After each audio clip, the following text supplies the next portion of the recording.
Et donc le livre, chapitre par chapitre, fait un tour du monde et examine cette fausse conscience de l'Occident qui va jusqu'à son point ultime, c'est-à-dire cet Occident se pense admiré par le monde, maître du monde, à un moment où le reste du monde, mais le vrai sujet du livre, ça n'est pas la victoire de la Russie, c'est la défaite de l'Occident. Et le cœur du livre, c'est l'implosion, pas seulement des États-Unis, mais l'ensemble du monde anglo-saxon. Il est le président d'un pays qui a été industriellement et militairement ridiculisé par la Russie. 西洋の敗北ですね。英語版が決まっていないというふうに聞いています。Et je dois dire que c'est pour moi l'un des plus grands succès intellectuels de ma vie qui ne soit pas traduit.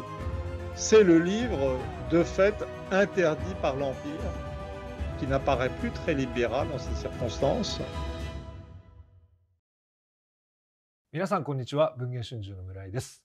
一つのテーマを分かりやすく解説するプラス論点。今回のテーマは世界最高の知性が読み解く2025年の世界です。ゲストはフランスの歴史人口学者のエマニュエル・トットさんをお招きしています。フランスと今日はズームでおつなぎして話を聞きたいと思います。トットさんは国や地域ごとの家族システムの違い、それから人口動態に注目する方法論をとっています。これまでにソ連の崩壊やアメリカ発の金融危機、そしてアラブの春、2016年のドナルド・トランプ氏の当選やイギリスの EU 離脱などを次々と予言してきました。そんなトットさんは先日、西洋の敗北という著書を刊行され話題を読んでいます。今日はその本をベースに2025年の世界についてお話をしていただきたいと思います。それではトットさんよろしくお願いいたします。D'accord. 今回ですね、出版された西洋の敗北ですけれども、どんな本なんでしょうか。またなぜこの本を書いたのかというところを教えていただけますか。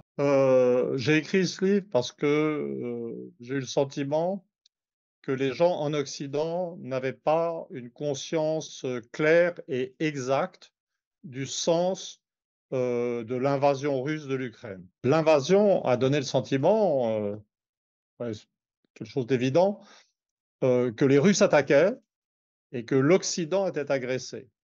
Mais quand on regarde la dynamique de l'expansion de l'Europe, de l'OTAN, vers les frontières de la Russie, on se rend compte qu'en vérité, les Russes se pensent comme menacés et font une guerre défensive.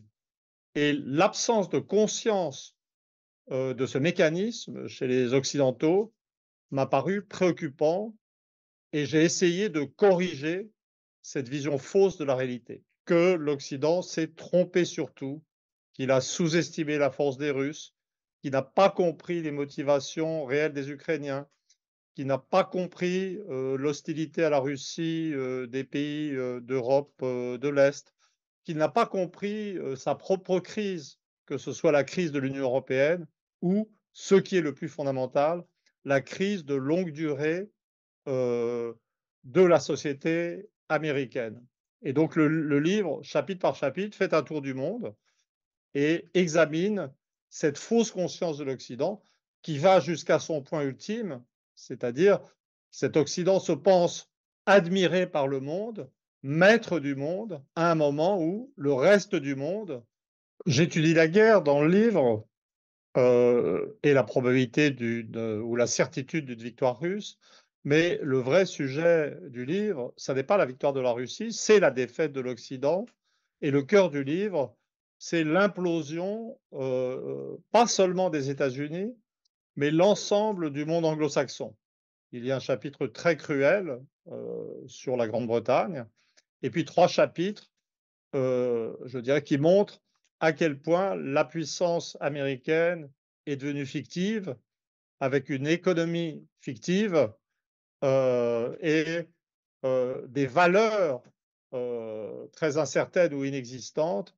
Et ultimement, j'arrive à l'explication de cette chute de la puissance américaine par un examen de la chute de ce qui avait fait la force de l'Amérique et de l'Angleterre d'ailleurs, le protestantisme, donc un élément religieux, et je montre comment, l'effacement du protestantisme, l'atteinte d'un état zéro de la religion explique, la chute de la moralité, la chute éducative, la chute intellectuelle même des États-Unis, qui explique au final leur impuissance et leur échec dans la guerre, que de mon point de vue, ils ont lancé et qu'ils sont en train de perdre. Le livre examine aussi, le fait qu'il y a 2 définitions possibles de l'Occident.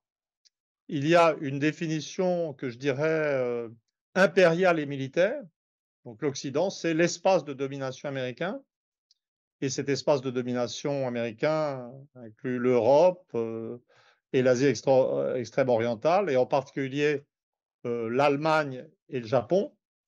Mais sur le plan culturel, en termes de valeurs, de rapport à l'autorité, à l'inégalité, à la démocratie, le Japon et l'Allemagne sont très différents des États-Unis, parce qu'à l'origine, les systèmes familiaux, du Japon et de l'Allemagne, étaient tout à fait différents.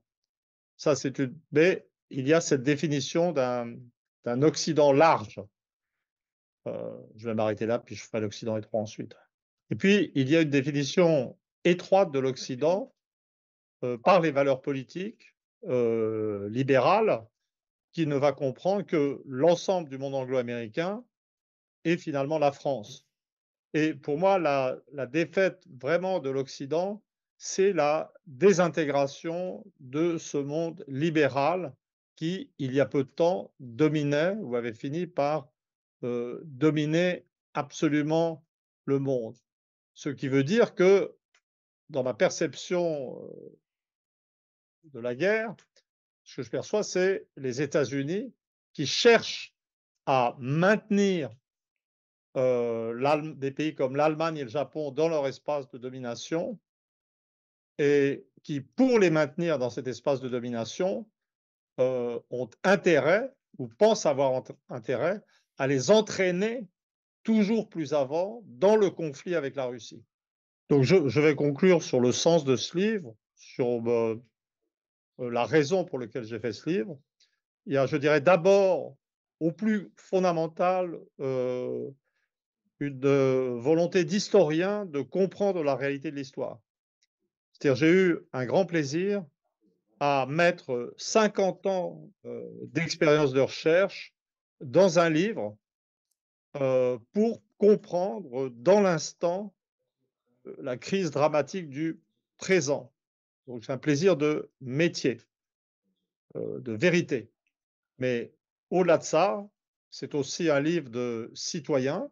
C'est un livre d'occidental. Je suis un occidental, je suis français, mais qui cherche à intervenir pour, contribuer à un apaisement de la situation et qui cherche à éclairer, tous les alliés, partenaires et sujets des États-Unis sur le fait que le risque fondamental pour le monde maintenant, ça n'est pas la Russie, qui est une grande puissance stable et qui cherche simplement à récupérer son espace politique originel avec un objectif de souveraineté, mais que la menace, c'est au cœur du monde, c'est les États-Unis dont la désintégration pourrait nous aspirer tous dans quelque chose d'assez dangereux. 今年のですね、アメリカの大統領選ではドナルド・トランプ氏が当選をしました。早速関税を引き上げるよというような発言を繰り返していますけれども、このトランプ氏の関税発言についてはトトさんはどう見ておられますか？ De façon générale, moi, je suis plutôt favorable au protectionnisme et j'avais pris la première expérience Trump, avec son protectionnisme déjà, comme partiellement positive. Mais en vérité, les premières, mesures protectionnistes américaines remontent à Obama et Biden, a continué dans une ligne protectionniste. Donc je ne suis pas hostile à ça, je veux dire c'est ce que doit faire un pays en principe pour reconstruire son industrie. Le problème, c'est que pour qu'un protectionnisme soit efficace, il ne suffit pas de protéger contre des importations venues de l'étranger, il faut aussi avoir une population active, compétente, efficace et travailleuse. Et je pense que pour les États-Unis, c'est trop tard. C'est-à-dire, je note dans mon livre l'insuffisance de la production d'ingénieurs aux États-Unis. Mais les ingénieurs, ça n'est qu'une partie du problème. Il y a le problème des techniciens et le problème des ouvriers qualifiés. Et je ne pense pas que les États-Unis possèdent au stade actuel cette main-d'œuvre qualifiée qui leur permettrait de tirer profit des droits de douane très élevés suggérés par Trump. Donc je pense qu'en pratique, ces droits de douane très élevés produiront des difficultés d'approvisionnement ou des baisses de niveau de vie ou des poussées d'inflation, je ne sais pas, pas spécialiste de ces questions, mais je pense que le protectionnisme de Trump va échouer parce que l'état de dégradation qualitative de la main-d'œuvre américaine est trop avancé. En réalité, je pense que Trump a une sorte de bon instinct avec cette idée qu'il faut protéger l'industrie, qu'il faut continuer ou recommencer à produire des objets, des choses, mais je pense qu'il ne comprend pas bien ou qu'il ne connaît pas bien la théorie du protectionnisme. Et on en a eu la preuve récente quand il a menacé les pays des BRICS s'ils mettaient en place une monnaie concurrente du dollar et quand on a vu Trump prêt à se battre pour la suprématie du dollar. Mais il est clair qu'il ne comprend pas que c'est cette suprématie du dollar qui, finalement, empêche la réindustrialisation de l'Amérique. Et parce que la suprématie du dollar, c'est ça qui permet à l'Amérique d'échanger des biens venus de l'extérieur contre des signes monétaires produits de façon tout à fait abstraite. C'est surtout cette centralité du dollar explique pourquoi les bonnes études aux États-Unis, les bonnes études supérieures, ne sont plus des études scientifiques, d'ingénieurs qui mènent vers l'industrie, la fabrication des choses, mais les études de finance et de droit qui orientent, je dirais, vers les métiers qui vous mettent en situation de ramasser de ces dollars, de ces signes monétaires. Donc cette incompréhension de Trump, cette volonté de maintenir le dollar, c'est un signe de plus de ce qu'il va échouer. Je crois que les gens surestiment l'importance de Trump comme personnage, comme facteur historique. D'abord, les gens ont voulu voir son élection comme une percée, comme une avancée dans des électorats nouveaux. Mais la vérité de ce que nous dit l'analyse électorale des dernières élections, c'est qu'il a eu, à ces dernières élections, le même nombre de voix que la dernière fois quand il avait perdu, et que ce qui s'est passé, ça n'est pas un enthousiasme nouveau pour Trump, c'est un effondrement de l'électorat démocrate. Il y a une perte de confiance de l'adversaire. Donc il n'y a pas d'élan nouveau aux États-Unis. Et puis, Trump est élu dans un contexte international très différent. Trump, il vient d'être élu à la tête d'une nation qui est en train de perdre la guerre la plus importante de son histoire, la guerre face à la Russie. Il est le président d'un pays qui a été industriellement et militairement ridiculisé par la Russie. Ce que la Russie vient de montrer, c'est qu'elle est capable de produire plus d'armements, plus efficacement, plus vite que l'ensemble du monde occidental. Donc, actuellement, les gens situent l'élection de Trump par rapport à sa dernière élection. Ils se disent: «Ah, maintenant, il a eu une vraie percée électorale». Ça n'est pas vrai. Maintenant, il va vraiment contrôler l'appareil d'État. les 2 chambres, heu, le Congrès, la Cour suprême et là, on va avoir un Trump, super puissant qui va négocier des choses avec la Russie, qui va choisir ses adversaires dans le monde. Mais la réalité, c'est que ça, j'en suis déjà sûr, dans l'histoire, Trump sera le président de la défaite. Le problème de Trump, c'est de gérer, ça va être ça sa présidence, gérer la défaite militaire face à la Russie, la défaite industrielle face à la Russie, face à l'Iran, face à la Chine et le déclin ultime, le basculement hors d'un monde dominé par les États-Unis. Mais ça ne sera pas son choix, c'est le monde qui va lui imposer ça. じゃあ次、トットさん、日本のこともちょっとお聞きしたいんですけれども、今後日本は西洋、特にアメリカですよね、とどのように付き合っていくべきだというふうに思われますか？Ben, je veux dire, c'est une question très difficile parce que la position du Japon est très difficile. La Chine est un voisin très important, très problématique. Les rapports avec la Corée sont également problématiques. Les États-Unis sont un maître plutôt qu'un allié et un maître qui n'est pas très fiable dans ses engagements.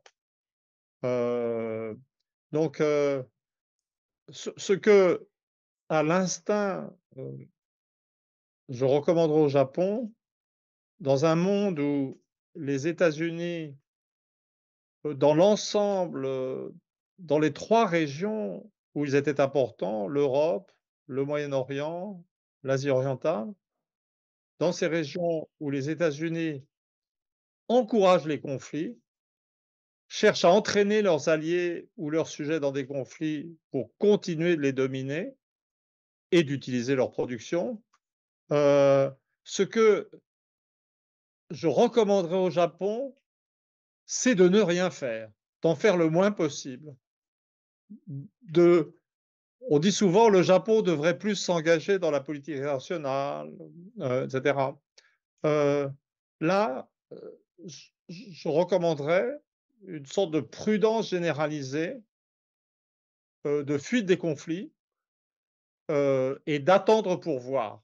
Le sens de la guerre et de l'ascension économique de la Chine, c'est que nous sortons du monde unipolaire dominé par les États-Unis.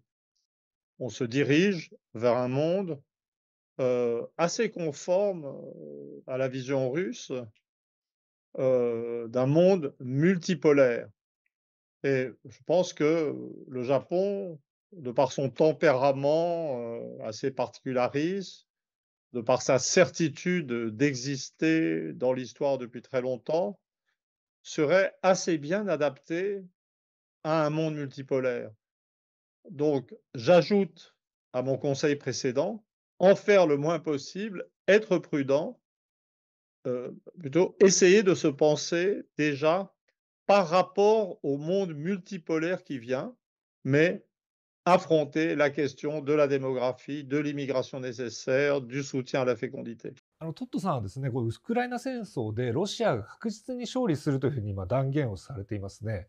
今後この戦争はどのように終わると見ておられるかということと、この和平交渉はどういった形で進んでいくというふうに思われますか？Alors, la Russie gagne la guerre parce qu'elle a montré sa supériorité en termes de production d'armement et parce qu'elle est beaucoup plus grosse que l'Ukraine, et que les États occidentaux sont incapables de s'engager vraiment, militairement. Donc l'armée russe, avance et je pense qu'on approche du moment où l'armée ukrainienne va s'effondrer et le régime de Kiev va s'effondrer. Heu, dans ce contexte, j'aimerais essayer de faire comprendre pourquoi aucune négociation n'est possible ou nécessaire. Je vois bien que dans les journaux occidentaux, dans la presse, anglo-américaine, les gens parlent de négociations pour geler la guerre, pour accorder à la Russie, la possession définitive des régions qu'elle a conquises, contre éventuellement une adhésion de l'Ukraine à l'OTAN. Mais quand on lit les textes russes, les discours de Poutine, les interviews de Lavrov, le ministère des Affaires étrangères, et de tant d'autres Russes, il est clair que ça ne les intéresse pas. Ça ne les intéresse pas pour plusieurs raisons. Ça ne les intéresse pas parce qu'ils sont en train de gagner la guerre et que bientôt ils n'auront plus d'adversaires militaires devant eux. Et ça ne les intéresse pas de négocier parce qu'ils n'ont plus aucune confiance dans les traités signés par les Occidentaux. C'est-à-dire que la seule sécurité que la Russie puisse obtenir, c'est en atteignant ses objectifs militaires, techniques sur le terrain. Et donc ces objectifs sont très simples à définir, les Russes n'en parlent pas, mais c'est que je pense qu'ils vont avancer jusqu'à prendre l'ensemble de la rive gauche du Dniepr. Je pense qu'ils vont vouloir reconquérir aussi l'oblast d'Odessa pour mettre leur base navale de Sébastopol à l'abri des attaques venant d'Odessa. Et je pense qu'ils voudront établir à Kiev un régime ami, c'est-à-dire un régime revenu dans l'orbite de domination russe. Et jusque-là, ils feront peut-être semblant de s'intéresser aux propositions de Trump, parce que c'est cette idée d'une négociation avec Trump, je dirais, démoralise les Ukrainiens, qui ont le sentiment qu'ils vont être abandonnés. Mais je suis absolument convaincu que les Russes veulent simplement atteindre leurs objectifs. Donc la négociation n'est pas possible. Et je dirais ensuite, et j'ajoute qu'elle n'est pas nécessaire, c'est-à-dire que quand ils auront atteint ces objectifs, l'armée russe s'arrêtera. Et tout le discours sur une attaque russe de l'Europe occidentale est une sorte de délire ou de propagande absurde pour mobiliser les Européens contre leurs propres intérêts. Donc il va y avoir un gel sans négociation, mais ça sera un gel qui se produira quand la Russie aura réalisé son objectif. Alors, à ce stade, il faut bien comprendre qu'il y a un dernier risque. Le dernier risque, c'est la réaction des États-Unis et peut-être de certains pays européens devant la réalisation de cette défaite, en fait. Ça ne sera pas une défaite habituelle pour les États-Unis. Les États-Unis sont habitués à perdre des guerres. Ils repartent d'Irak, ils repartent d'Afghanistan, ils repartent du Vietnam. Mais tout ça n'était pas dramatique parce que la puissance américaine semblait globalement intacte dans le domaine économique. Là, les gens vont réaliser que la défaite américaine n'est pas juste la défaite de l'armée mercenaire ukrainienne, mais que c'est une défaite économique centrale et que ce qui a été vaincu, ça n'est pas juste l'armée ukrainienne, c'est la capacité des États-Unis, par un système de sanctions et de contrôle des circuits financiers, à contrôler le monde. Donc il y a un risque réel d'effondrement du contrôle américain global. Et ça va être très difficile, ou c'est très difficile à accepter pour les États-Unis. Et c'est pour ça qu'il existe toujours un risque de voir les États-Unis essayer de faire escalader la guerre vers des choses de plus en plus dangereuses. C'est tout le sens des tirs de missiles sur les territoires russes, des provocations contre la Russie, dont l'objet est d'élargir le champ de la guerre à l'ensemble de l'Europe, au Moyen-Orient, à l'Asie orientale. dans un refus d'accepter la défaite. C'est pour ça qu'il est vraiment urgent de ne rien faire. Il est urgent que le Japon ne fasse rien et bien entendu, plus centralement, la question c'est celle de l'Allemagne. Il est, je veux dire, absolument essentiel que l'Allemagne ne se laisse pas entraîner plus avant dans la guerre et c'est la vraie question qui est posée. Car il y a un risque. Il y a en Allemagne des gens raisonnables et il y a en Allemagne des gens déraisonnables. Donc, si je suis dans les informations ce qui est important, je suis les informations en provenance d'Allemagne. J'attends les prochaines élections avec, je dirais, une certaine anxiété. J'attends de voir l'évolution des opinions des partis allemandes, même des gens qui actuellement sont encore bellicistes. C'est l'Allemagne est l'endroit où sera décidé de la présence ou de l'absence de ce regain de guerre vers une aventure absolue qui pourrait nous amener vers des échanges thermonucléaires. 今回のご本ですけど、西洋の敗北ですね。日本も含めて21カ国で、翻訳が決まっていますけれども、英語版が決まっていないというふうに聞いています。これについてはトットさんどう受け止めておられますか？ Bah, alors, ça, c'est très intéressant, c'est fascinant. Donc, en principe, pour un auteur non anglophone, être publié en anglais, c'est le signe du succès. C'est qu'on existe, ça permet d'exister.